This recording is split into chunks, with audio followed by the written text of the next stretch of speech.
TV, Swanage TV. It's just right for you and for me. Have fun in the sun, go swim in the sea. There's always something special on Swanage TV.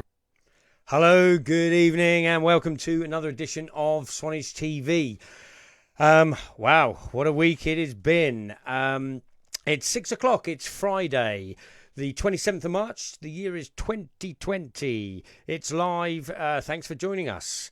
It's lockdown. I'm Ian, I'm your host, and my co-host as always is Gary. Gary, how are you, mate?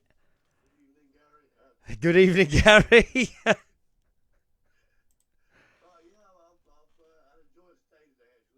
I hear your throat is still bad. Have you had any antibiotics for it yet or not? Yeah, I'm doing auditions for Chris Rea at the moment. Oh, yeah. I keep doing this honey and lemon medicinal purposes and all that, but like... Is it obviously not working? No, clearly not. But, I mean, I've just got to carry on, haven't I? You've got to carry on, and that's what we like to see about our people. We are troopers. Gary, how have you been? What a week it has been. I mean, what a week it has been. I mean, at the end of the day, also, Gary, can you just say hello again? Because I think we've had your mic off. Say hello, Gary. Are you there? Oh, it is on. Am I not on. talking? Okay, we can hear you. I'm quite sure we can hear you now. As I was saying, Gary, what a week it has been. Lockdown, quarantine, all sorts going on, you know. What have you been doing? Because have you got to stay at home? Yeah. I've obviously been one of those that have got underlying medical condition, and but not obvious, is it? Really, it's like I can carry on with my work in a normal day, you know. But basically, I've had a NHS text saying to advise me to self-isolate. For the fact of the underlying medical condition, so no job to go to. But on the plus side, I've mowed 2 lawns, and I've sorted out all the clutter from my shed. Good.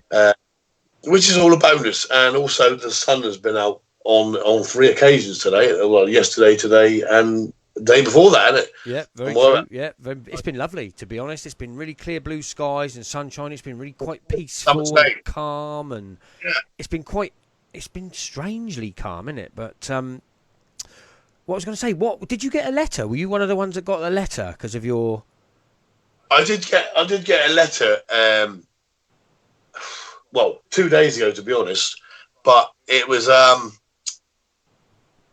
since even like. Way before that letter came, I've had like 6 or 7, maybe 8 text messages from NHS, which is fine for me because I can understand text messages. But there's a lot of people that haven't even got a mobile. Well, the elderly, for a start, haven't got mobile phones. Yeah. A lot of elderly. And you think, how are they going to get the information? Although the information was there on the letter that I got today. Yeah. I suppose sometimes they must have to resort to the good old telephone, yeah, and hopefully that they got records up to date to tell these people not to go out. Is what I'm saying. Well, you know, it seems. And have you noticed? It seems. Excuse me. Has it got better? Do you think? You coughing here? Yeah, it's not a new dry persistent cough. It's my wife's chili actually, which I've had just before. But irrelevant to that. Have you, what was I saying? What I wanted to know was, have you not gone outside? Are you on like full lockdown then? Do you not even go to the shops like you're allowed? I'm not allowed. Oh, you're done. You're fully in. You're one of those. Oh, okay. Interesting. Ian, I will admit to going to the shop one time in the last 3 days because I'm a smoker. And see, that's not helping your voice, is it? That's not helping the voice. It's a drug, Ian. It's a drug, and I've been going for this for years and years, 36 years to be precise. As on the previous show, the smoking doesn't help. No, of course it doesn't. It's horrible. So I'm 50 now, and it's time to give up. Right, well, that's it then. That's it. You said it on air. Well, you've had it now, mate. You've properly had it now, ladies and gentlemen. It's the Gary Giving Up Smoking Show. Ian, it's a drug. Yeah, well, that's all right. You see people come off drugs all the time with a bit of help, a bit of everything else. But look, Gary, the studio, everyone's off. Everyone's been isolated. It's not funny, is it? A lot of people, yeah. But you know what? Right, this week, we were classed as like an essential business. So I've been going to work. I've been going to work every day. And it's like there's no one on the street. It's really weird. It's really, really strange. You know, getting up and there's no one on the road. So I've been going on my motorbike, which is even better. Because you're working in an essential. So they say. Yeah. Not so essential that people are actually coming out and coming in, but you know it's essential. You know, but there you go. Honestly, what are your thoughts on it, Gary? At the minute, do you think we should just hurry up and get all isolated and get it over with? Well, yeah, clearly. If we all wrap up and be done with it, it's hopefully job done. I mean, if you look across the world, New York at the moment is the hot place, isn't it? There's a lot of deaths going on over there. It is weird. It is, you know, it's a horrible thing. It's a horrible thing where we're all inside, you know. Ian, over this side, Prince Charles has got it. Yeah. One of our. Well, Boris got it, didn't he? Boris has got it. If the royal family's got it, there's something going on, isn't there? Obviously, yeah. You got Boris, you got Prince Charles, you got the Secretary of Health and Social Care, Matt. Yeah, he's got Matt it. Hancock. But they've all been tested, right? They've all been tested for this virus, and I'm not sure what's going on there because surely you'd put the frontline workers in front of all that. Surely. Wow, it does make you think. I mean, I don't know where it's going. nurses. Maybe the frontline workers are being tested, Gary. Maybe maybe they have all been tested. I don't know. No. They've not been tested. Literally, they haven't been tested. Think about it. I mean, royal family, politicians. You've got to remember. Have they just started all of a sudden caring about us? Come on, they've always been sort of self-serving, haven't they? Really. I think is that if you have the symptom, like say if I had the fever, then I would be tested. But if you haven't got any symptoms at all, you don't get tested. Is that how it's working? I really don't know that bit. I don't know. Oh, I don't know. Well, listen, shall we have a little look around the town? Shall we see what's going on? Shall we see if there's anybody out in the... we could have a look. Well, there's no one there.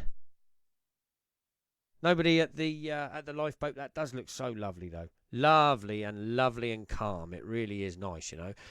I mean, the Haven Hotel, as we know, that takes a bit of time. They got a slow thing there.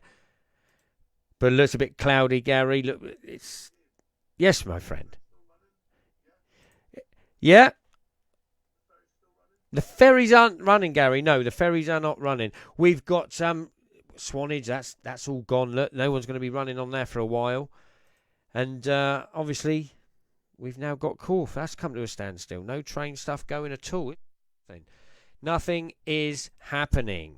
I think Swanage Railway have shut down, haven't they? They have, Gary. You know, Is there a bit of good news? Is there any good news? Well, I tell you what, there are some strange news stories. It's a different show tonight. We're going to have a lot of callers coming in and out. We're not going to do 5 hot topics of the week. We're going to do just a few news stories and then get into a few other bits. But we'll do the weather. I'll just quickly run through the weather because it's been really nice. It's been glorious, isn't it? Saturday, Sunday, Monday, Tuesday, Wednesday, all been lovely. We've come to Friday, Thursday. It's still nice. Saturday, going to be glorious. 12 degrees, as you can see. Sunday, bit colder, but still sunshine, bit of cloud. Monday, and as you can see, through the week, it's getting worse. Happy days. Bit like the way the world's going. But, yeah. So there you go, Gary. That's the weather. So, it's not the best, is it? It's getting worse. It's getting worse, a bit like the way we are. But... news stories. Quickly, local stuff. Institute Road, Gary. The workers have gone. Back open again. And they put it all back the right way. And so basically you can go down Kings Road East the right way. Is that right? They've opened, back to how it used to be because they've opened up Institute Road. So it's as it is, but you know, before the roadworks in terms of the way the traffic flows. I did notice, you know, the delivery bays. I reckon they've made a mistake there, right? Because I reckon they've made that a bit dangerous there. On the corner, by Boots, they've got the delivery bays. And then just on the corner, there, it's a bit narrow, isn't it? I wonder if they're going to put something, or, I don't know, might delineate it a bit, might change the road a bit. But I thought it was a bit close, to be fair. A bit dangerous. So, yeah, that's weird. So make sure you don't, you know, as you've been told to go up Kings Road East the other way by the Con Club, don't. It's all back to normal, as it used to be. Yeah. Something else I found out, Gary. Car parks. They're free, aren't they? Apart from the ones that are closed. Which They're free. I don't know which. Obviously, as long as you adhere to the situation where I think it's maximum of 2 hours parking. Oh, right. Okay. So Co-op, for example, they've got to be council car parks. They've waived the fee, so you can park there for free for maximum of 2 hours. I guess that's good. I'm sure it's on most of them actually. Okay, that's good. Yeah, they should, shouldn't they? I mean, it's hard enough as it is. And the other thing though is that, like you say, they're still going to, if you're over time, they're still going to give you a ticket. And I'm thinking, come on, do you need to? Do you need to though, Gary? Come on, in this time, do you need to? Do they even need to be? Do they even need to be going to work? Those people.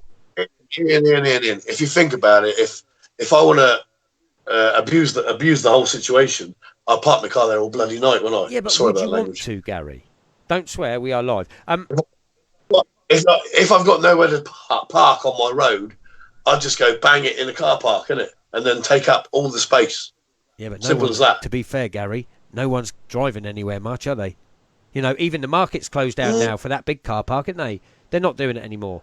Yeah. So, Anyway, they're free for a bit.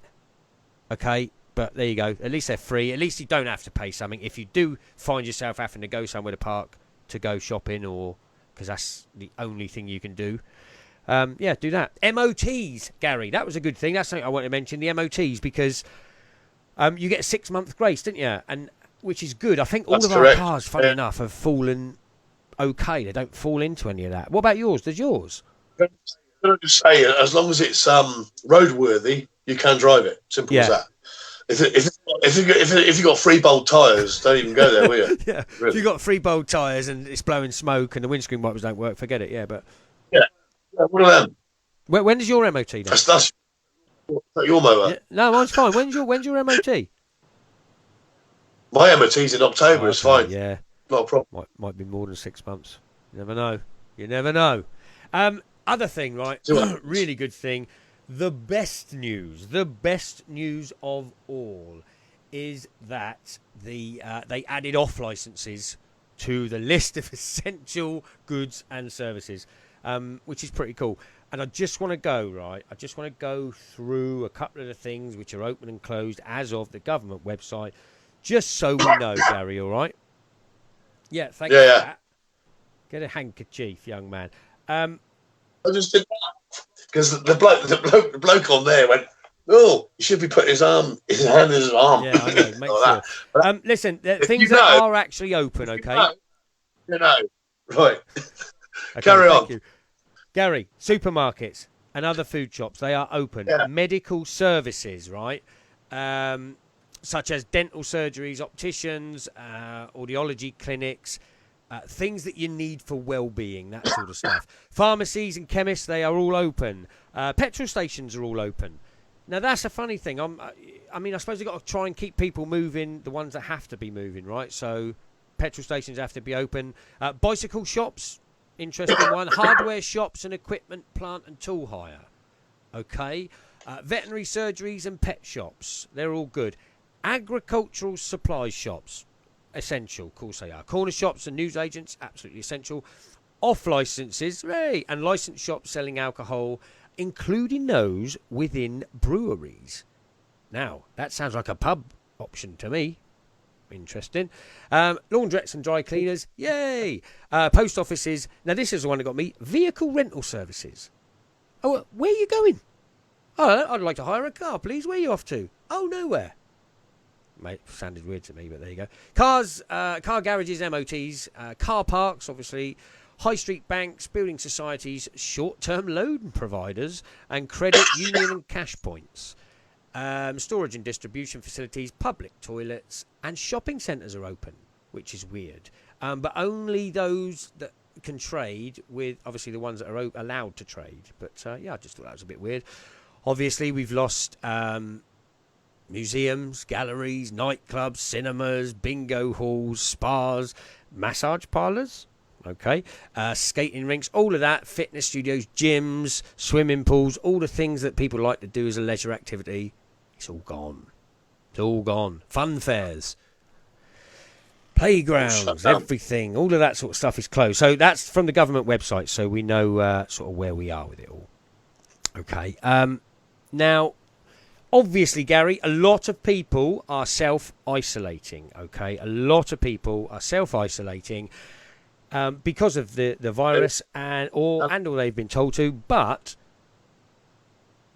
what does a girl do when she's isolating? Let's say hello to Nico. Nico, how are you? Hi, Nico. Hi, Gary. Hi, Ian. I'm great, thank you. Excellent. I'm at home. As you can probably see, I don't live alone. Can you see the boys behind me? David and Diane or something? Your memory is appalling, Ian. It's Dylan and Dougal. Here we are, putting on a bit of a play show for the viewers. Oh, this is how they play. Fantastic. Aren't they? It's my boys. They're from Margaret Green Animal Rescue. They'd spent 177 days there. Wow. Had I had goats before? Nope. I knew nothing whatsoever about goats. You have literally built farmer palmers for them. Hell yeah. Yes, I have, Ian. They've got an amazing... I'd show you round, but one, the signal will go, and two, the goats will probably have the phone and the camera. So, yeah, I think I'll stay this side of the fence for now. What are they doing? What are they doing? What is that? Like little play? It's like a play area. Yeah, they've got play equipment. They like climbing, Gary. And what I've learned is dogs and goats were domesticated at the same time in human history. Really? So goats, yeah, they got really similar play behaviour. They do zoomies like dogs do when they're really excited. It looks like they're playing gladiators, you know? They love the film. Big fans of the film. So the one that stood up. Did you see that? He was proper having it. They do that to me, Ian, and they're taller than me when they stand up. Do they attack you? No, because it's playing. Oh, it's like dogs. It's play fighting. It's who's the strongest male, funnily enough, in the herd. Okay. Although does do, but the females do play as well. But yeah, lots of horn play in the garden, Ian, of an evening. For want of a better phrase. Nico, listen, you're out in the sticks. So you're not going to work. What's the deal with that? No, well, like Gary, actually, I haven't had the letter yet, but I have had a phone call from the doctors saying that I should probably stay at home for 12 weeks due to pre-existing conditions. I am kind of lucky in one respect that in my offices, I've got two jobs, one at the Gazette and one at Burngate Stone Carving Centre. And I'm lucky because the office is there. It's just me anyway. So I can carry on working to a degree.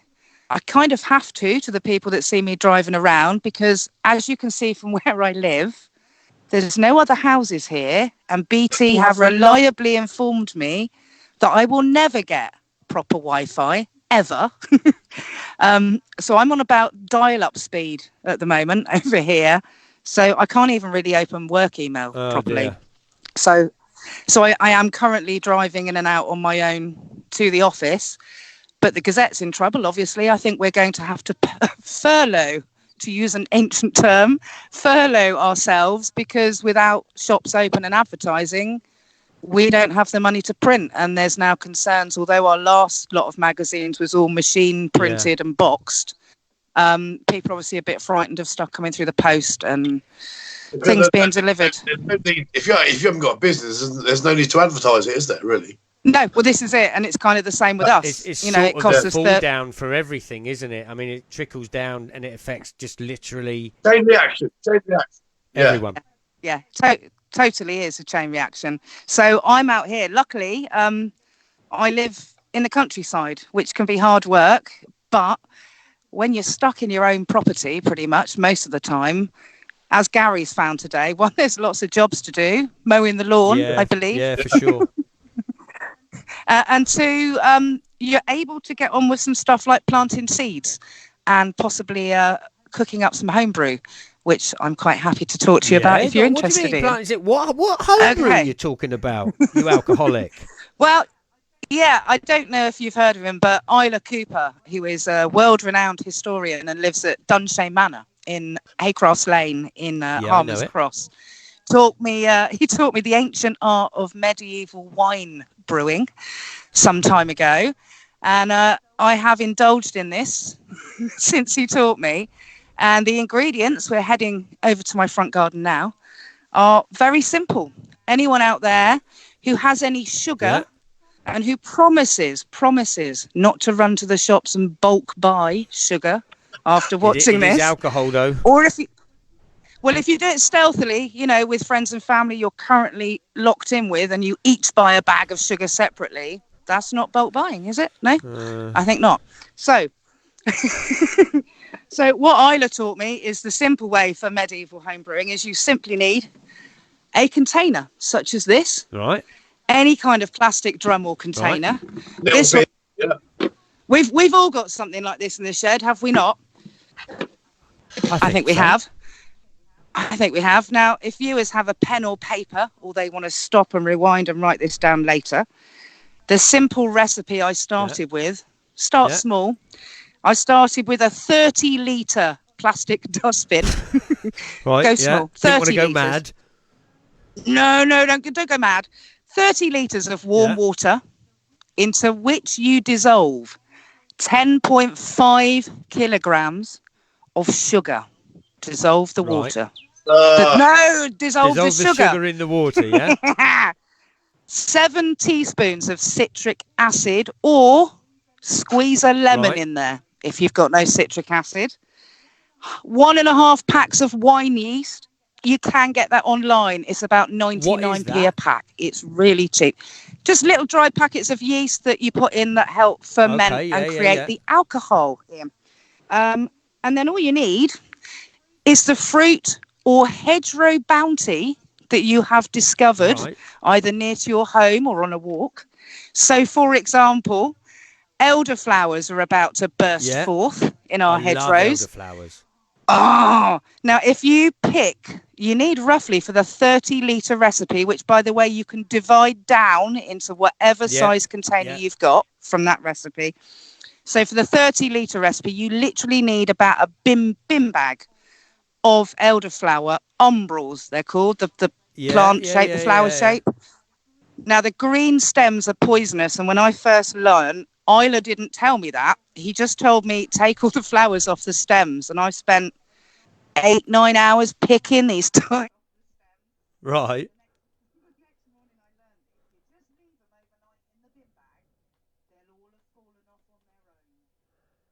Okay, interesting. Nice tip.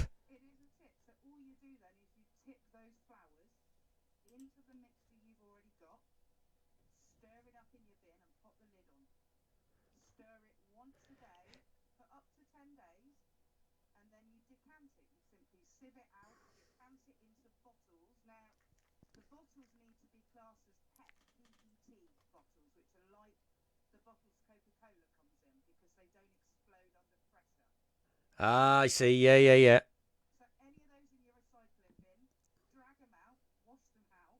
They are now for your home brew.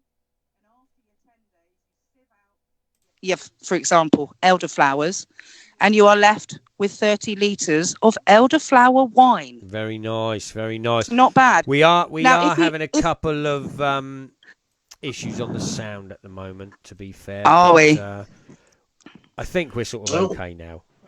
Okay. Like now that's really good, Nico. I'm loving and you that. You can use, instead of elderflowers, use your brain. Anything edible and that tastes good. Gorse flowers are great. Very, very spiky to pick, they make an amazing coconut type wine. Fruits you've got, you can use them. I've done it with apples, pears, Tayberry, raspberry, blueberry, elderberry. I've got some shed. We call it shed juice here. I have some shed juice from about 3 years ago, which is now about 50% proof. Be warned. Wow. Mix it with lemonade. Yeah, you're gonna have to. Otherwise you'll be absolutely legless. It has been known here, not myself, I have to say, but friends of mine have indulged when I've given them some as a present, and it hasn't Nico, gone well. Just quickly, did you say you were planting foods and things? What are you planting? Yeah, actually, funny you say that. I had an old pair of wellies hanging around and a lack of flower pots, seeing as everywhere's shut. So I've drilled room for a bit of moisture to stay in there. And here's one I made earlier, which I've planted up with mint. That looks lovely. In a welly. Look at that. I've also been doing buckets down here with parsnip and carrot. Easier than sticking them in the ground because there's no digging required and they'll grow really well in the soil. So if you haven't got seeds, again, everywhere's shut. Somewhere here, I had a little handy bowl. Any food stuff that you have left over. Yeah. I've got pepper seeds in here, tops of peppers. Dry the seeds out, stick them in some soil, in whatever you've got. Yeah. And you can grow your own food, Yeah, even in a it's flat. mad, isn't it? It's mad. Yeah. Who would have thought? I know. Who would have think it in? Who'd have thunk it? Good. Yeah, that's it. It is good. It is good. It is good. It's been a productive day, and we'll see what happens and share what we grow out with those who need it, Yeah, really. I think so, Nico. I think that's probably a way to go. It's always good to look out. It's always good to prepare and grow some of your own food as well, you know. It's a nice thing. Yeah. But look, Nico, thank you for that. That is fantastic, you know. It's, wow, how they do it in the country. I was going Indeed. to say something else then, but I'm not going to. But, Nico, listen, thanks very much. We'll catch up with you on the next show, and we'll see how we go. Good luck with the isolation, and we'll see you soon. All right. Thanks, Cheers, Nico. guys. Thanks, Nico. Bye-bye. Well, Gary, what do you reckon? What do you reckon? That's a bit weird. Good You know, good gardening tips there, Ian, don't you think? Say again. Good gardening tips, I reckon. Well, I think so, yeah. I mean, crikey, you can do stuff. You know what I mean? You can actually grow your own food. And people, it's gonna do this for people. It's going to do things like that because they haven't done it before. They haven't had the opportunity to do it before. They haven't had the opportunity to stop and concentrate on your... I mean, please don't let there be something good that comes out of it. But if there's something good that comes out of it, it's surely got to be the fact that we can all be closer together rather than at each other's throats and stuff like that. You know, let's build that community thing up. It's a thing we've all got to get to, is the honest answer. Now, listen, Gary, what do you reckon? What do you reckon we get on the mayor? Because it's a different show. We're going to get a lot of calls coming in. We've got a lot of calls lined up. So, should we see if we can have a chat with Mike? Should we see if he's about? Let us have a look. Let us have a look. Let us have a look. We can only see if it works. So hopefully we'll hear from Mike shortly. We'll give him a quick call, see how it goes, and see if he's in. See if he'd like to come on. I don't know if he's in a council meeting or anything else, but I think we've got Mike on. Mike, hello. Mike, are you there?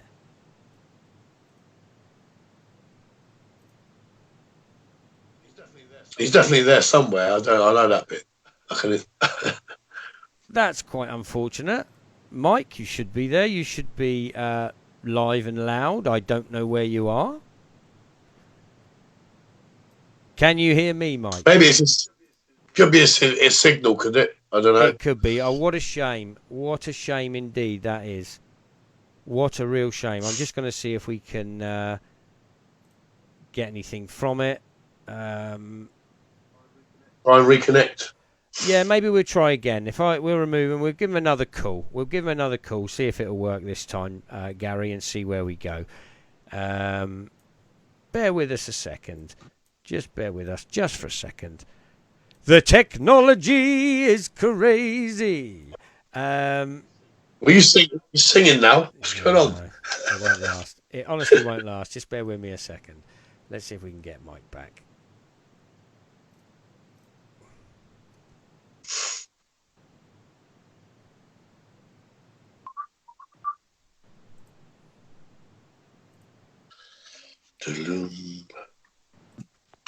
Hello, Mike. Can you hear me? Good evening. I can hear you. You're back. How are you? I was here last time. Everyone's gone home in the studio. I've got no sound engine. I've got nothing. I'm having to do it all on my own. It's been murder. No technology. Well, I'm glad to know between you sorted it out. We did well. We did well. We sort of Between him and himself. we sort of managed a bit, Gary, didn't we? But Mike, how are you? How? I've always wondered what I've always wondered what Gary's expertise was, and now I know. Exactly. Yeah. What do? I'll sit here and go, yeah, all right, Ian. Hello. Right, Ian, what can I do for you this evening? Mike, thanks for coming on. Listen, it's crazy. It's been a crazy week. It's getting crazier by the minute. I haven't had a chance to speak to you for quite a long time, and I know, things have gone on lockdown with the council. But just how are you finding things, Mike? How has your role as mayor changed with what's going on currently? Well, I think the big change is last Friday night we had to call a special council meeting so that we could sort out the legalities of going forward. Yeah. And as it stands now, the town clerk, Dr. Ears, actually can make all the decisions. Okay. Because as the legal situation is now, councillors have to be in the room to vote. So they're hoping that in time this legislation will be changed and updated. Right.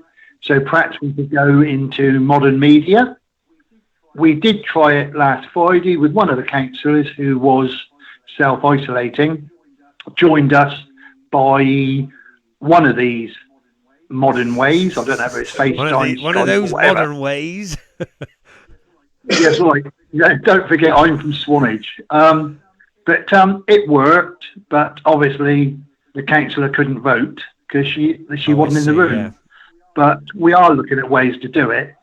But I feel sorry for our town clerk and the management team. They have been extremely busy over the last 2 weeks. It started a week ago Monday when this really all started to take shape. And they were meeting every day to try and sort out the council. So all your Monday meetings are closed now, yeah? Yeah, there is no meetings now. The town council have got no meetings whatsoever until the end of May. Not even via Skype or anything like that, nothing? Nothing at all until we can sort out the Skype or FaceTime or Zoom or whatever they're using. Yeah. Wow, Mike. I mean, it is incredible what's happened. Are you talking to anybody? I mean, are you sort of? I know you're online socially, sort of thing, but are you talking to any businesses? I mean, they're going crazy. They're tearing their hair out. Everybody's tearing their hair out. Yeah. Oh, sorry. No, and I was just saying, Mike. We've all got to go through this process, though, haven't we? Yeah. And I think I'm almost self-isolating. Obviously, because I am getting older. I still think I'm 21, but unfortunately I'm not. And, the one I'm talking to the most is my lovely wife. I think we're getting to know each other again. Yeah, it's going to have some unexpected consequences, isn't it? Mike, you're not ill, no? You haven't got any symptoms, Sorry. I think. Mike, no, you haven't got any symptoms? No symptoms at all. No. But I think, I believe that the more people stay at home, the quicker this will go. Simple as that. Yeah. I do think it's that simple in my mind, because you don't know you've got it in the very first instance. They've come out today with the chief medical officer, the health minister, the prime minister, But they could have had that for 2 or 3 days, and it's passed. And I think the only way to stop this is if people stay at home, they cannot pass it on. And it's, you have to go out sometimes. We all need to live. And I do feel sorry for all the businesses. But this is a worldwide pandemic, and it's going to be a worldwide solution at the end of it. Didn't say global. I think. Thanks for that. Why? I know your views, Ian. Yeah, Mike. Do you think? I'm almost of the. Apart from my views, I'm almost of the opinion that perhaps you're right. I mean, perhaps the quicker we get this over with, the quicker we can all get on with it. I mean, why didn't they just say, listen, because if this drip feeding of all these restrictions, I suppose perhaps it's to gently ease us in. But if they were, but what I'm saying is, if they were that, we should have done it straight away, shouldn't we? And then by now we'd have been, I think, looking forward to Easter. No, I've got the greatest respect for the government. I've only got Swanage, and last week the hours that I put in with the town clerk and the management team, other councillors, it was hard work. Imagine, Mike. And that is for Swanage. You've got a government that's trying to sort out a nation, and to be honest, I think whichever way they go, they can't please everybody. And it's a very fine line between ruining the economy and everything else. And I really feel sorry for the government. I think they're doing a grand job. Yes, we could always say it could have been done better, but hindsight is such a wonderful thing. Wrong, Mike. You're not wrong. I mean, and we are in unprecedented circumstances. Sorry, Gary. We're in unprecedented circumstances. We've never been here before. Well, I think, and I hope we're never here again. But everything, I think, is sent to test us. And what a fantastic health service. What fantastic volunteers. What fantastic neighbours. The British and others in the world are doing the same. But, what a fantastic time. It's bringing families, it's bringing neighbourhoods, it's bringing towns together again. This had been lost in a lot of ways. And we've got organisations in Swanage, the Swanage Coronavirus Support Group. What an amazing job they're doing. They're hoping by the end of the week-ish to have these road reps on every road in Swanage to look after it. What an achievement for volunteers to do. You're talking about road coordinators all about, aren't they? Yeah. What role have they got? Do you know? What do they do? Well, their main job, as far as I understand, I did meet with them last weekend, and we're giving them as much support as we can as a council. And their main job is going to be to make contact, whether it's just by note, phone, or whatever, with the houses around them. Hopefully not too many, and just offer to do anything they can to help.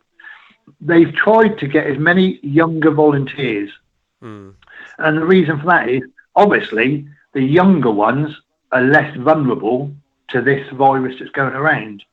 But some of the older ones are actually doing the area coordinators, or they're actually doing, the paperwork side of it. But they're doing a fantastic job. Oh, good for them. And Mike, what's that? That's the Facebook group. Gary, do you know what it's called? Yeah, that is the Facebook. Swanage Coronavirus Response. Yeah. Is that right? Yeah. Well, that's the one. Have you got any information about what the police are doing? I think they're doing stopping for essential journeys, etc., and stuff like that, aren't they? Well, I have heard. We keep in touch, but obviously, as with all the emergency services, these people that are travelling unnecessarily are actually causing problems.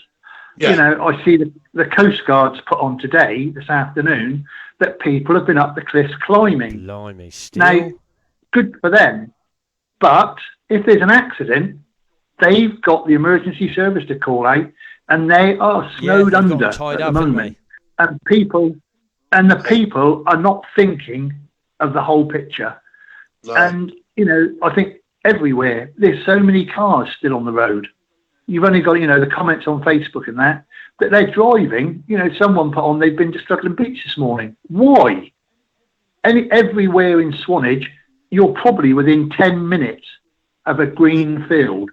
Well, I thought the rule was if you can walk or you walk around the block, whatever, that's your exercise. Am I right or wrong? That is what the government said, but people actually are still driving to areas. Yeah, I think they're driving like 2 miles to a nice beauty spot to have a little walk around. Yeah, and I believe today there was someone picnicking at Kimbridge.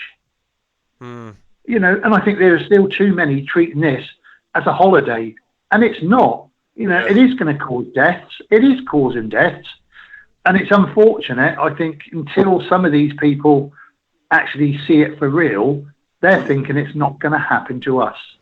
Well, Mike, all we can do is prepare and do the things and take the necessary steps, I think. And to be fair, I think Swanage as a community is brilliant. It's a great community. So, and like I said to you all, when we're doing it all together, regardless of the barrages, we're doing it together. We've got to do it. Let's get on with it. That's the sort of thing I'm thinking. I quite agree, and I think people need to be more positive as well. It upsets me. You look on a lot of this social media, and even sometimes with the press and everything, it's so negative. Let's be positive. Let's talk about the big party we're going to have when it's all over. Right. Let's celebrate it. Swanage has suffered for a couple of years now. Let's be honest. Yeah, since the ferry, Mike, really, wasn't it? We had the ferry off 18 months ago. Then it was off last summer. Now this, and people were worried about, the work in Institute Road. That pales into nothing now to where we are. Well, Mike, what I do want to say, it's the businesses are panicking and everything else. They've got to remember that the government, as much as whether you like the government or don't like the government or whatever, you've got a situation whereby they're going to give you money. They're going to give you money, right? For most of the businesses in Swanage that don't pay attention to what I'm saying, because it's on the site, you can listen to it yourself. For the businesses that are in the UK that do not pay rates or are on the rate relief scheme, if you've just had your rates and it's zero and you are operating out of a property, you are going to get £10,000 as a grant. Okay? That's the deal. So people are panicking, with that sort of thing. They're panicking, and they shouldn't. The trouble is, and I can quite understand it, because, let's be honest, there are a lot of businesses, especially around Purbeck, that are suffering. They have done for the last couple of years. And they haven't got the reserves they probably would have had a couple of years ago. Now, yes, this money is coming, but when? They still have to sort out the details. It's everyone, Mike. It must be such a mammoth task. It's such a vast amount of money. And in Swanage, we've got a very high percentage of self-employed. What are they doing?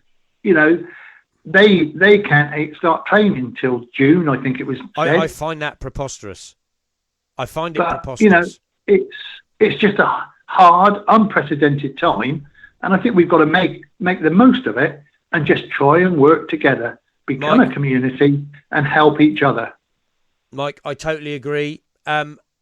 Mike, thanks for coming on. Thanks for those good words. And I will see you again soon when this is all over. All right, then. Nice to speak to you, Ian. Mike, thanks ever so much. Yeah. Take care. Good night, all. Well, there you go. From the horse's mouth. The mayor. I love the mayor. Do you know what, Gary? Do you know what? He's thinking of handing it all in. He don't. Really? He's up for re-election. Listen, there's got to be a campaign. I know. I love all the other mayors, but for me, Mike's the best mayor we've had. He's done his job, and he's like, he's an amazing guy. He's a down to earth guy. A normal person. Okay, I totally agree with that. Now, listen, Gary, this is a different show, as you know. What I'm going to do is I am going to go live now to introduce you to. It's out of sync, but I'm just going to have have a little go. But we're going to introduce to you now. We wanted to expand the show, so we got in touch with a pal of ours, friend of the studio, Mark Tigger Rigby from Wareham. Mark, how are you? Hi, Mark. Mark, are you there? He's there. Mark, are you there? Can you hear us? Mark, can you hear? What a Here's shame, Reggie. ladies and gentlemen. It worked so well in rehearsal. I don't know Is he why. serious? I have no idea why you Ian, can't hear me. Mark, He are hasn't you got his there? he hasn't got his earpiece in. He hasn't got an earpiece in. Well, we'll come back. I tell you what, we'll come back to him again. I'm going to do this. Oh, never mind. We'll try again soon. I've dropped him off the call. We'll chat to him again later. I told you the sound. We've got nobody here. Gary, you're even not talking anymore. People are it's going crazy. I'm always talking, but you can't hear me anyway. Listen, what we're going to do, Right. because we're getting lots of different callers coming in. In and out. Mark's trying to join Mark's again. I'm back not in. sure if Mark can hear us in any way, shape, or And what I want to do. no, he's not. I'm having troubles. Gary, what I'm going to do is I'm going to call in Joe Shepherd. You know Joe Shepherd? Yeah, Joe's gym. Right. Yes. Let's give Joe a call because Joe is doing something, keeping it like, you know, when we're saying about keeping it positive and doing things. Keep people active and stuff. Yeah. He is, That's good. Gary. Let's have a chat to him about it, shall we? Go for it. Yeah. We'll have Is a he chat, there? see if he's there. Joe. Hello, Joe speaking. Joe, hello. How are you, sir? Yeah, I'm good, thank you. How are you doing? Oh, fantastic, Joe. Thanks for Well joining done. us. Listen, what a crazy week. What a crazy time we're going through. Absolutely amazing, right? And weird all at the same time. Yeah, it's unprecedented. We keep saying that word, and it's not understated. That's for sure. But Joe, which we were just on with the mayor, and we were trying to think of things, you know, to keep the spirits up, to keep everybody happy, to Yep. to get along. Someone told me. They said, "Do you know Joe Shepherd?" I said, "Yeah." I said, "Do you know what he's doing?" And I said, "No." And they said, "Have a look at this." So, Joe, tell us, what are you doing in these times to help the people that have to be isolated and stay inside?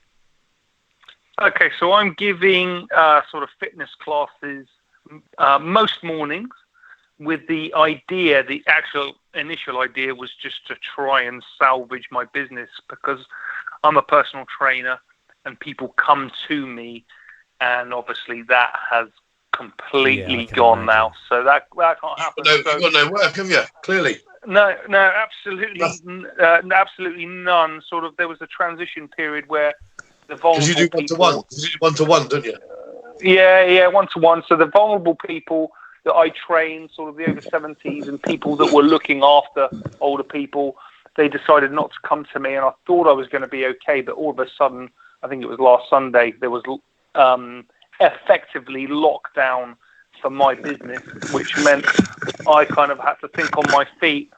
Over the last sort of 4 years, I've been doing a few FaceTime sessions with people that I trained up in London, and I took myself out of my comfort zone and thought I would do the online classes, which has gone crazy over the online. That's through really social good. media. Yeah, so it sort of worked out pretty well. Most of the people that follow my classes are actually local people, I would say, people that know me. Yeah. If you don't know me, you're probably going to go to some of the people that are much more well known. People like Joe Wicks. People. I was going to say, yeah. But you're better than Joe Wicks, aren't you? Hey. You're better than Joe Wicks. Yeah. So I'm your poor man's Joe Wicks, really, for the local people, and so. I've got kind of like a steady following. I have about 30, 40 people follow the class. That's more than watch us. That's good. No, that's really good, so, Joe. I saw you do it with your lovely wife as well. Is that right?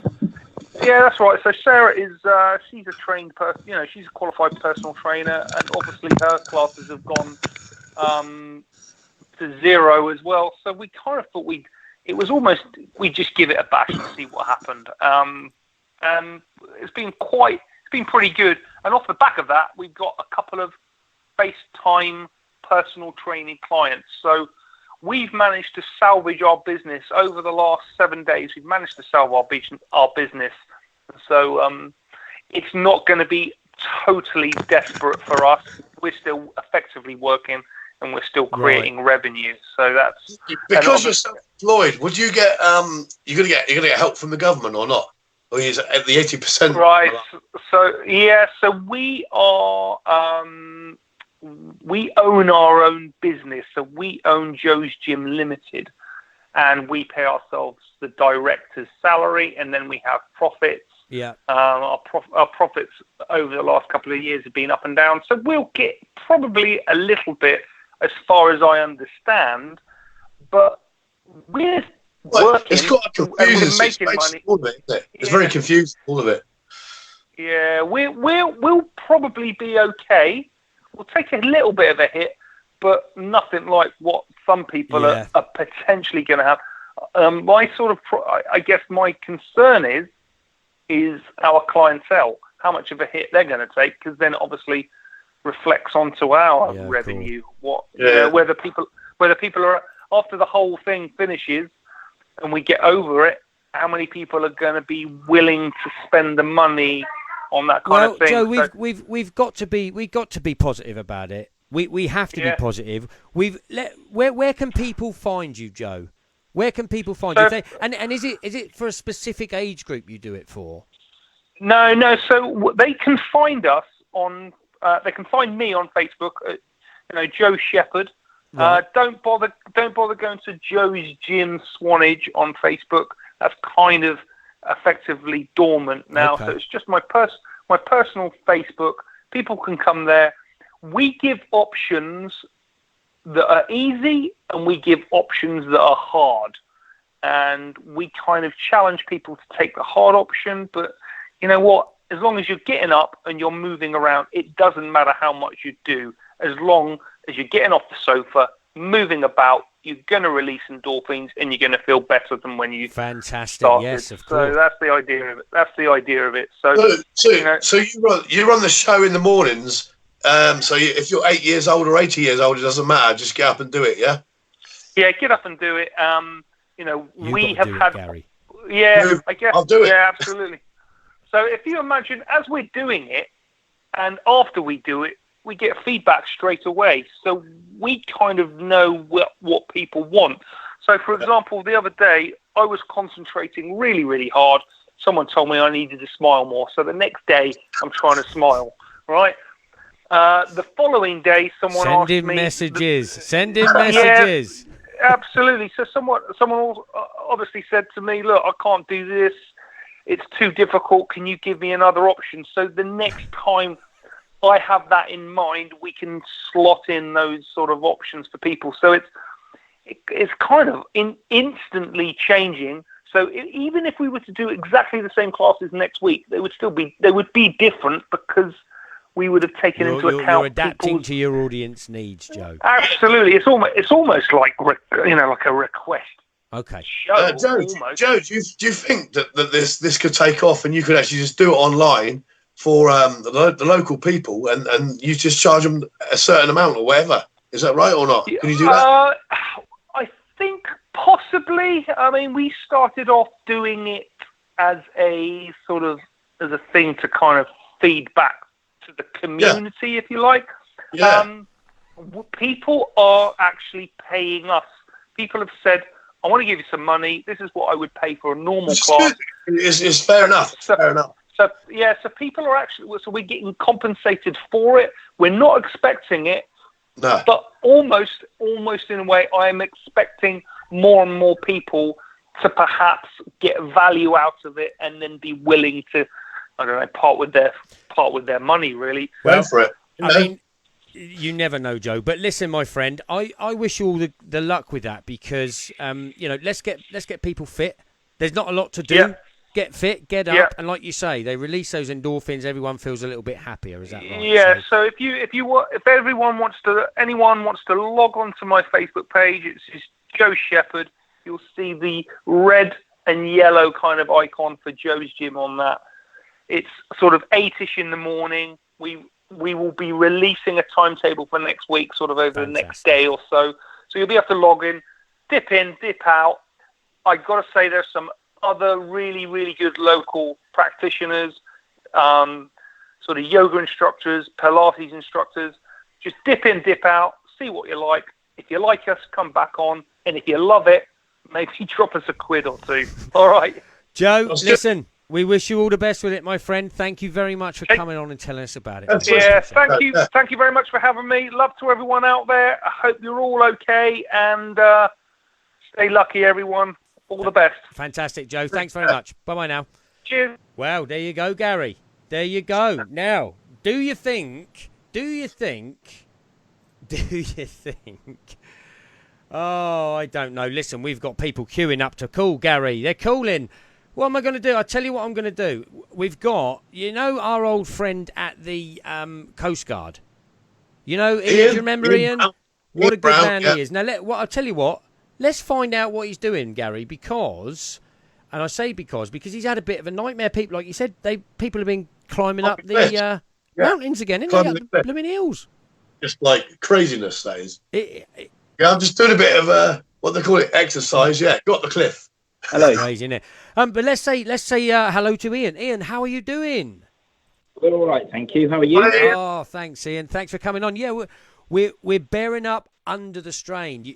You may have heard earlier we spoke to Mike about the things, and he mentioned that the Coast Guard had a thing because people were still going out walking up the cliffs. The ones that have slid down, in the last few months, but they're still going out and going up there. Is that climbers? Right? Yeah, climbers. We had some reports today that some climbers were heading out to the known climbing areas today, which is in breach of government guidelines. That's not really exercise. They're saying walking and running, cycling. Climbing is not one of those. They didn't put mountain climbing on the list, did they? Oh, no, exactly. No. And it's putting us at great risk because obviously that puts us, if anyone has an accident, we have to go. But we're going to be putting ourselves at great risk if we have to do a rescue. Yeah. We are prepared for that, but as I said, that could ultimately lead to several of us having to be isolated in those situations after the incident. Yeah, that would be awful, wouldn't it? If you just got a call out for something as daft as that, and then they add it and give it to you, and your whole team had to go down with it. Stops people working, clearly, isn't it? Yeah. Well, you then have the situation where you don't have the Coast Guard. No, we would obviously try and cover each other if we had that scenario, and there's plans in place for that. But we're just trying to avoid it, and we're just asking people, look, it's meant to be near to your home. I appreciate we've got the cliffs and the beaches, but please just keep on the footpaths. Don't do anything unusual. Don't do the usual activities. I've even had a report tonight that someone was going kayaking again tonight. That is not part of the plan. We've got a few months of this. We've got to come to terms with it, but that you've got to stop doing your sort of normal hobbies. Yes, as sad as it is, you have, but you are allowed exercise. You can get a bike, go bike riding for a bit, come back. I think you're still allowed to do that. Is that okay? I think you're allowed to do. Absolutely, yes. Sorry, not the hobbies I'm talking about are your the other sports. You're climbing, kayaking. Yeah. That's what I mean. I mean, if you can't do that, you might as well get on the bike. Yeah, absolutely, yes. Yeah. All we're doing is just ask you to be considered, be considerate to, the emergency services. We've got our other things to prepare for, and just don't put us at risk, please. Yeah, that's a fair enough statement, Ian, isn't it? Gary, that's fair enough, isn't it? You can't ask for more. It's just someone asking the simple things. Don't go out. Don't risk everything like that. It really isn't worth it. Regardless, it's not worth putting yourselves at risk, and it's especially not worth putting the emergency services at risk. And you're taking up valuable resources. I don't think that's right, Gary. Do you? I don't think it's right. Well, no, I mean, you can walk around the block. That's fine. And then you can have a little go on Joe's gym while he's online. Simple as that, isn't it? You could do quite a bit, I reckon. But Ian, did you have some unexploded bombs recently you had to deal with as well? Yeah, last week, unfortunately, a member of the public doing just a normal walk along the beach, not putting themselves at risk than that time, came across something, a bit of an unexploded ordnance, which turned out in the end to be probably military, but it wasn't explosive. But yeah, we can go and deal with those. We've got those plans. Don't mind jobs like that. That's not putting us at risk. It means that we can still keep our 2 metre distancing between the team members. We identified it, sent photos to the bomb disposal team. They turned up and confirmed what it was, and everybody went away happy. Excellent. Another good job done by the Coast Guard, Gary. That's what I think. Yeah. Listen, Ian, thank you very much for coming on. I appreciate that. I appreciate what you're after. I hope everybody takes heed from it. And we'll call you again. Let's hope, like you say, when this is all over, people can use the water again and everyone will be happy. And it'll be a fantastic summer. Look forward to the day that we can invite people back to Swanage to enjoy it, what it's all about, but not just at the moment. 100%, Ian. Okay, Ian, thank you very much, ladies and gentlemen. Ian Brown from the Coast Guard. Thank you. Wow, I've got them queuing up, Gary. I've got them queuing up.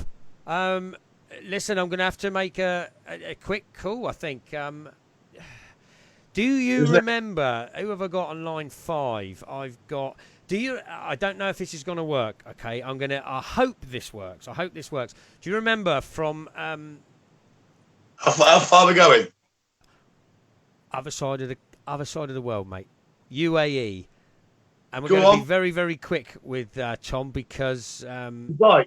Our satellite is not working very well. And our satellite's not going to go over properly and take the call soon.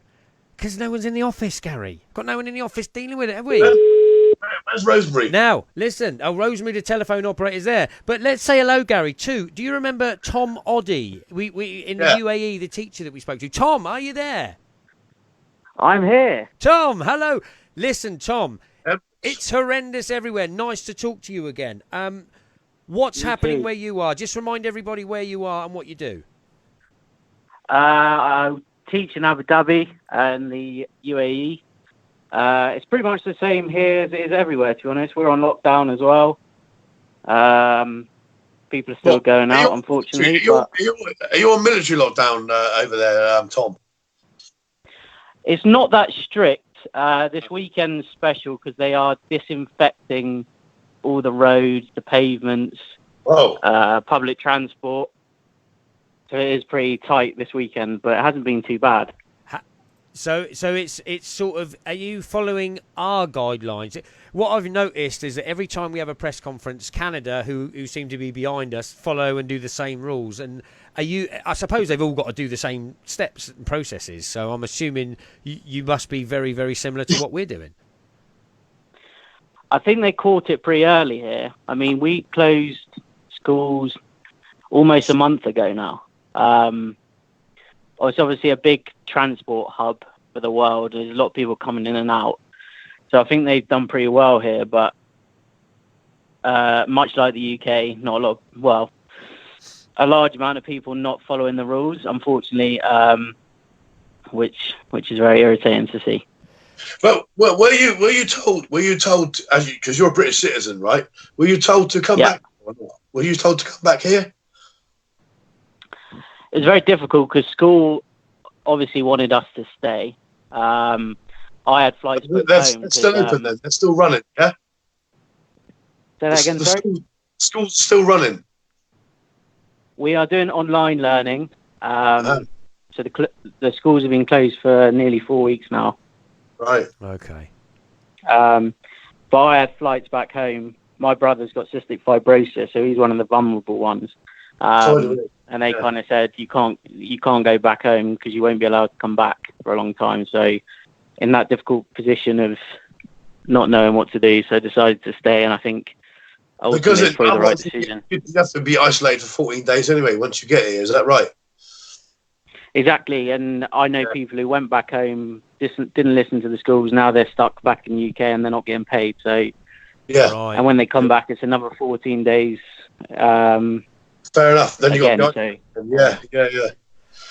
Well, honestly, Tommy, we know it's worldwide, and it's nice to talk to someone to get a specific, view from our Middle East correspondent. Now, I think I know. I've been telling people I'm your Middle.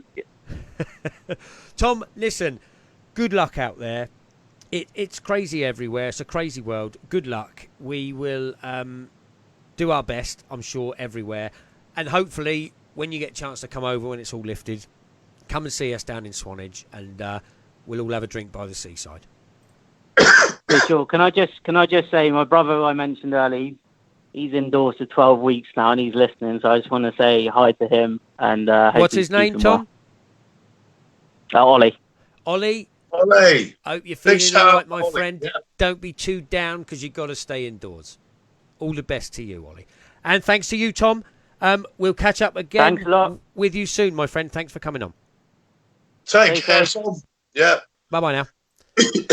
Who we got next? Gary, listen, I've probably got time to squeeze one more in before the satellite goes. All right. Who's on line 17? I've got two more to squeeze in, but I don't know that the satellite's going to hold it. I think she'll blow, Captain. I tell you what. Let's get our old favourite on, shall we? Right, who we got? Let's get our old favourite on. Shall we take that line? Line 7. Line 7 is Adrian, I think. Remember Adrian in the High Street Cafe? Who's been on pretty much every show last year for some weird reason, but we love him. So let's see how it's affecting his business, Gary. Are you there, Adrian? Adrian, good afternoon, my friend. How are you? Hello. Hi, Ian. Yes, I'm well, thank you. How are you? How's it going? Come in. Oh, yeah. Getting through the week, Gary, I think, aren't we, Adrian? Yeah, we're getting through the week, Aid. Let me ask you something, Adrian. Yeah. How are you doing? What's happened to the cafe? Well, it's closed. Oh, okay.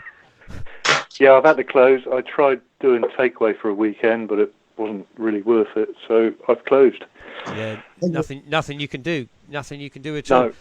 Adrian, it's devastating, isn't it? It's not good, but it's given me a chance to do some deep cleaning, which I really didn't want to do, but now I've got to. Well, we were saying that it's actually giving people chance to do things. There's that thing around that every wife is really happy that their husband, who said, "Yeah, I'll get round to doing that job," now has the time to do that job. So that's right. It's not the best thing that we want, I don't think, but it will get us back doing some other things. It will get us back closer, perhaps, with our families if we're all in the same boat together. As the mayor sort of pointed out. And which how is the lovely not XL, not small, not large, but how is regular? How is regular? How is she doing, Aid? She's doing fine. She's just gone to put her birds to bed. The ducks and the geese and the chickens, they're all getting tucked up in their nice little huts and off to sleep. Adrian. But apart from that, I mean, she's out there every day. It hasn't really changed her lifestyle much, except she's getting lots of people ringing her up and asking for a veggie box, which isn't any good because nothing really grows throughout the winter. So I know, but she grows vegetables like a queen of vegetable growing, Adrian. She is the queen. Absolutely. Honestly, she's brilliant at it. And those eggs, you've got more eggs than the old king, haven't you?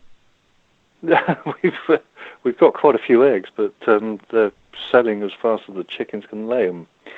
Wow, which is pretty good, really. Which is good because it's all going back to the community, so people still need these things. You're a small micro business, not even a business. It's just a micro entity selling eggs to how it used to be. People used to grow their food, and sell it on, didn't they?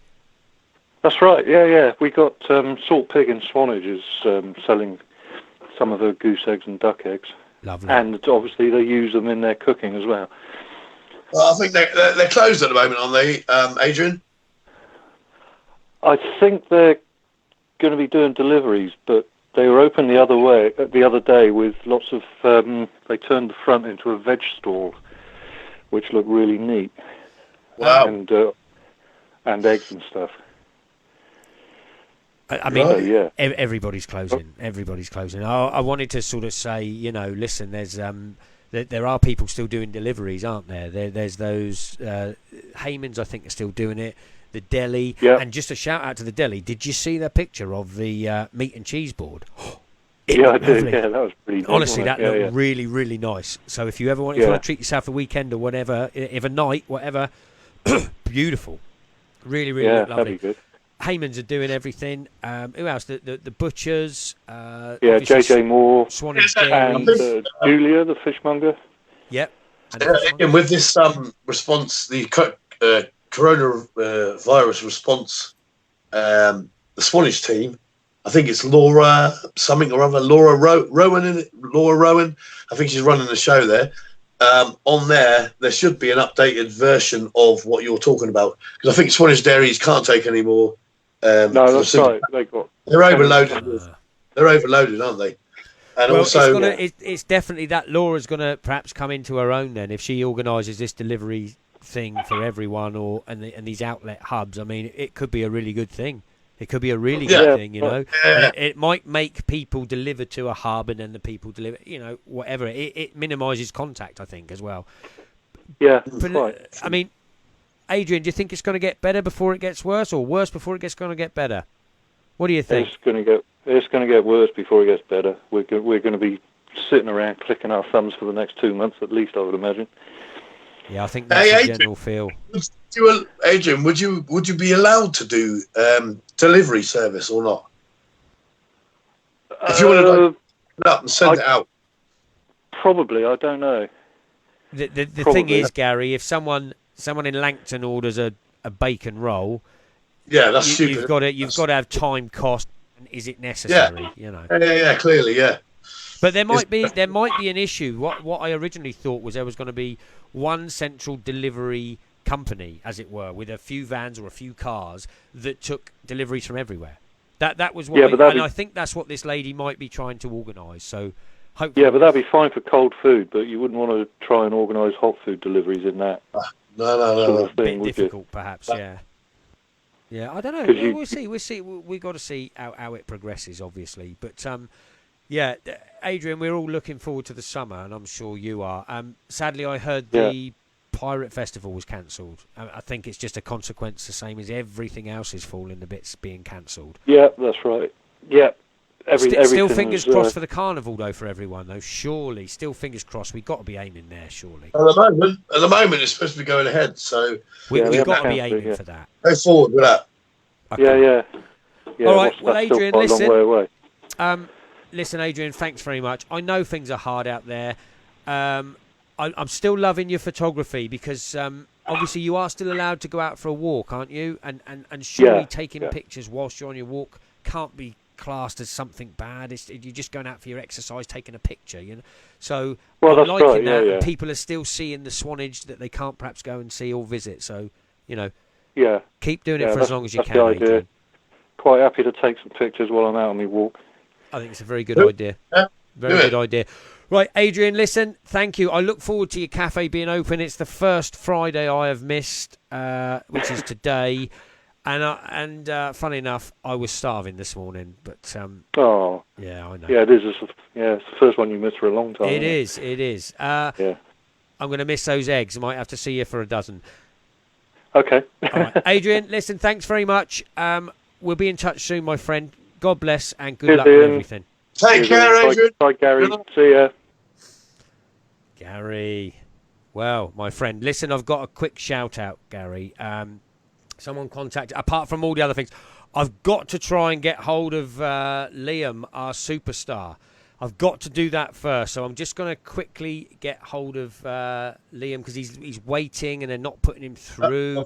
The fireman. We've only got, limited staff. So, Rosemary, the telephone operator, her fingers are going 10 to the dozen. Poor love. So I think what we will try and do is if he can patch in. I think he's on line 10, Gary. So we're going to give him a call. Let's see what he's been up to because last time we heard he was... what was he doing? He was doing a test, wasn't he, for all sorts of things. Liam, are you there? Hello. Hello, Liam. How are you, my friend? How are things? I'm fine, thank you, Ian. How are you? Good, yeah. Well, you know, it's been a week, we could say, can it? It's been a week.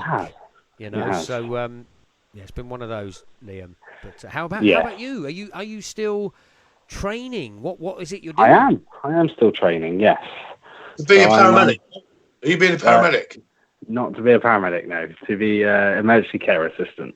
Which I think is an ambulance driver and the other one. Yeah, basically help the paramedic. To be fair, Liam, it's just another little stripe on your superhero cape of wonderment, is what I'm saying. And let me tell you, Liam, because I know you're a very, very modest man, but you actually passed, didn't you, mate? You passed a bit of it because it's up on the screen now, and you can wear those lapels. You are now officially an emergency care assistant. So well done. Congratulations, Liam. And it's at times like this we need every bit of support we can get from our services. So well done to you. Thank you. So Liam, listen, tell me, you're still in Bristol. How's that been like? Are you isolating? Are you allowed back home? How does it work? Well, I'm allowed back home because I've not been out with anyone that has the virus or any symptoms of, and nor has my wife or son. And our course is going on as long as it can until we are told we can't do it. And how long have you got left? How long have you got left on the course, Liam? 4 weeks. Oh, 4 weeks. Yeah. 4 weeks. I reckon you'll get that finished. Do you will think do they'll our speed best. it up, Liam, or not? No, because the course is 8 weeks for a reason. I think it's pretty intense as it is, so they can't really. You need to know what you have to know, and that's it. Isn't it, really, you got to know what you're. Yeah, you can't muck about, Gary, with people's lives. No cutting.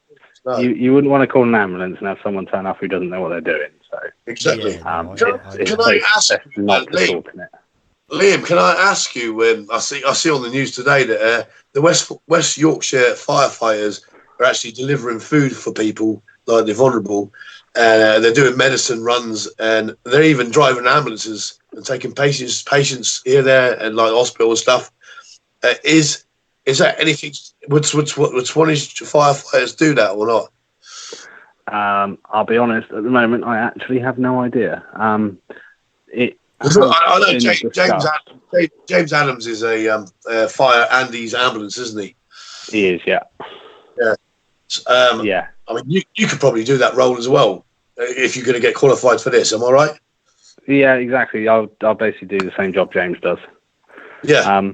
But at the moment, I don't know what Dorset and Wiltshire stance is. It has obviously been discussed because it's been in the national press. But short of that, I actually don't know the answer, I'm afraid.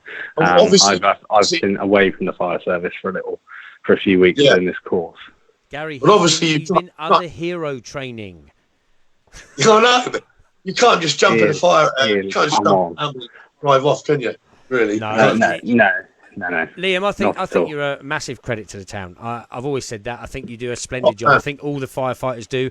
I think all the emergency service workers do. I mean, it's a whole life dedicated to saving other people's lives, which is a very noble thing.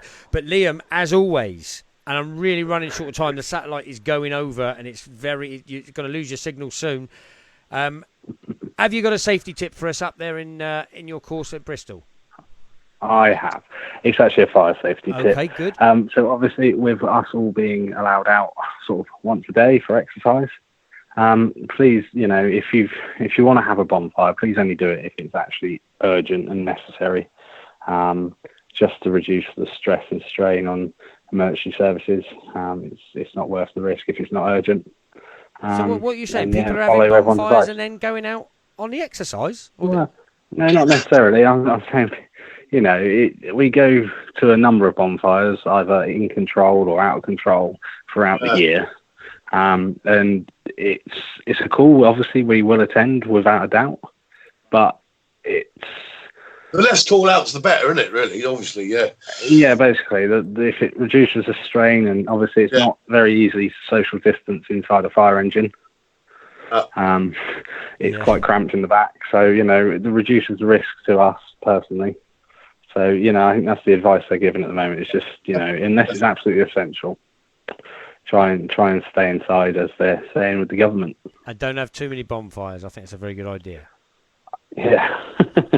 Now, Liam, listen, I'm gonna cut it short because the satellite is running out. Thank you, Liam. Thanks for coming. Listen, good luck with that course. I think, like I said, you're fantastic for our town, and all of the stripes that you get to save other people is a noble thing, and we thank you for it. Good luck on it. I know you'll pass the next bit, and stay safe. And love to you. Thank you, Ian. Obviously, it's not just me. It's everyone. Liam. Thanks, Liam. Thank you very much.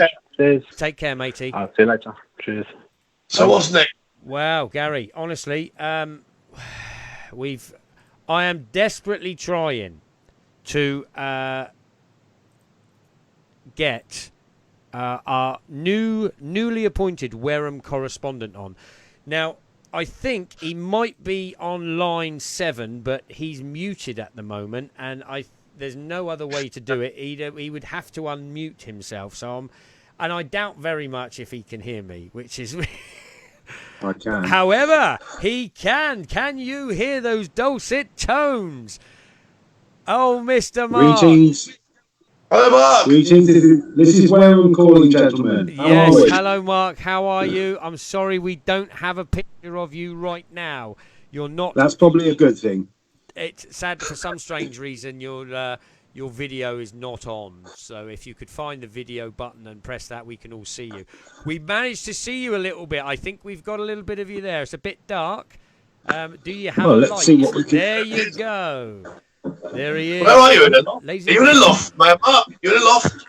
Please welcome. No, I'm out out on Rigby Acres in the summer house. Excellent. Please welcome, ladies and gentlemen. This is Mark Tigger Rigby. This is our newly appointed Wareham correspondent. For those of you that know Mark, he's a smashing fella, very clever man, and he's keeping us ear to the ground for all of the news, all of the sights and sounds and the gossip of Wareham. Mark, what a crazy time we're having. Well, it is crazy. We've had issues in Wareham, as I'm sure you have in Swanage, with shops closing before the COVID-19 crisis. Yeah. And I fear now even more for the high street than I did before. Terrible time. People say, when it's all over, we're going to do this, we're going to do that. But what will there be to do? Businesses can't survive without income for 6 weeks, 3 months. So it's a tough time for everybody. Yeah, it is. No, like I say, no more so than for every town, but for our towns in particular. We're like the jewel towns in the Purbeck, and if there's nothing left, there's nothing for people to come down to. It is very worrying. So what do we do, Mark? Do we put our faith and our trust in our government and hope that money's coming through? You have to, didn't you? Yeah. Well, I don't think we've got a lot of choice, because where else is the money going to come from? The issue, I think, has got to be that the government are doing their best, it would seem, at the moment. But, of course, even the government don't have a bottomless pit of money. And the concern is that the country goes bankrupt. Having said that, we have backup plans like the World Bank, etc. And indeed, every country is going to be in the same boat. Italy and Spain have been hit enormously. So I think we have to, and I'm always reluctant to put my faith in government, but I don't think we've got a lot of choice at the moment. I sort of totally agree with that, Gary. Where's he gone? The self-employed. Mark, the self-employed, I've been told they're not going to get paid until, is it June? Won't get any money till June. So what are we talking then? We're talking 2.5 months? Yeah. Before they get any money? Yeah. I mean, how are people supposed to survive? Listen, there's a lot of people that can't do week to week. There's a lot of people on a lot of different circumstances, and I shudder to think, like I said last week, if you're a married couple on both 0-hour contracts for whatever company, they're gone. Where's your income? There's no income coming. You can apply to the government to get whatever you can get, but that's not coming through soon. And people that live week to week are already 2 weeks in it. So it is a bit of a real crisis. This is why the food banks go up and up and up and all these things. So it is time to be charitable. It is time to buy local. It is time to, let's hunker down and do it as a community. Let's do it. And it's the same in Swanage as it is in Wareham, Mark. But listen, thank you for coming on, Mark. Thanks for joining the team.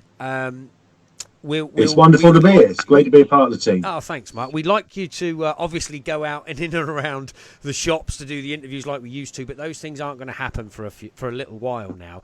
Indeed not, no. We may have, excuse me, we may have freedom, we may have press movement. I don't know. It would be nice if we could. We're looking into that with our councils to give ourselves movement to report on the press, to report from the shops, or report, as and where we can in the area, if we're allowed. So hopefully we'll hear something on that soon. But Mark, listen, for now, thank you again. Welcome to the team. We'll see you on the next show regardless. And welcome. Thanks very much. See you soon. Brilliant. Can I just say one thing? Yes. People have got to be sensible. I work in Southampton, as many people know. When I get off the train in Southampton and walk to the office, it's like a ghost town. I see a couple of cars, a couple of people, and it's a fairly large city. When I come home, I get off the train in Wareham, I walk from a short distance from the station to my house, and I see more traffic and people in that short distance than I do in Southampton. So for once, let's do as we're told. Try and keep a distance and just be sensible, and we'll all get through it. Okay, that's fair enough. I mean, it's fair enough. It's common sense time, isn't it? I think that's where we're going. Yeah. Listen. That's it. Okay, Mark. Do as you're told, survive. Yeah, one of them. Yeah, just for once. Yeah. Just this one time, maybe we'll give them a chance, shall we? We'll give them a chance. Yeah. Right, Mark, they don't blow. Lovely, my friend. Smashing. Thank you. Welcome to the team. We'll see you again soon. All right, all the best, guys. Take care. Bye. Well, that's good. I mean, Mark, he's a great lad. Is Mark? He really is a great lad. He's a nice lad. Most people know him in Wareham, Gary. He's a good chap, and he'll be great for the team. I think it's just a shame we couldn't have him out and about at this time. But listen, I've got one announcement to make, Gary. Then I'm going to wrap the show up. Satellite coverage is nearly over. Simon Lehman Hobbs texted us today. Sent us a message. He used to be a primary school teacher, and he's doing something similar to Joe. You have to find him on Facebook, Simon Lehman Hobbs. He's an ex-primary school teacher, so what he's doing is a live activity thing for primary school kids, just to give the parents a break that have to come home and listen to it. So it's a noble thing. Check him out, see what it's like. Now, one other thing is a bit of teaching, yeah. Well, it's activities with kids online. I think I actually don't know. I'm just giving out the shout, so maybe someone can report on it and tell us what it's all about next time. I've got one last shout out to all the.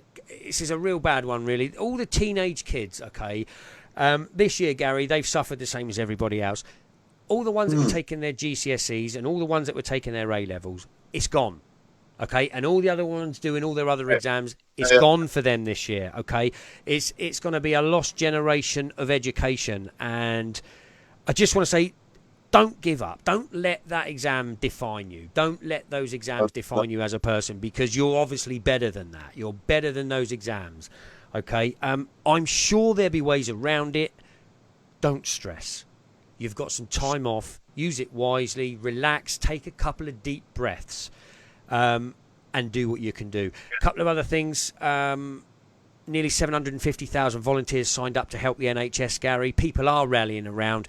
People are helping each other. People are looking out for each other. We do not need, though, and Gary, I'm going to say it one other time, right? And Facebook these days is an explosive, crazy place. People are policing people, okay? Let's not be rude, be kind. Let's do it in a nice way, okay? We've all got an opinion on it. Let's work together, okay? Because if we get it right, if it happens, and we can all get out of this in the summer, we literally can have the greatest summer in Swanage. I mean, it will all be back on. It will be busy and it will be quick. if once that restriction is lifted.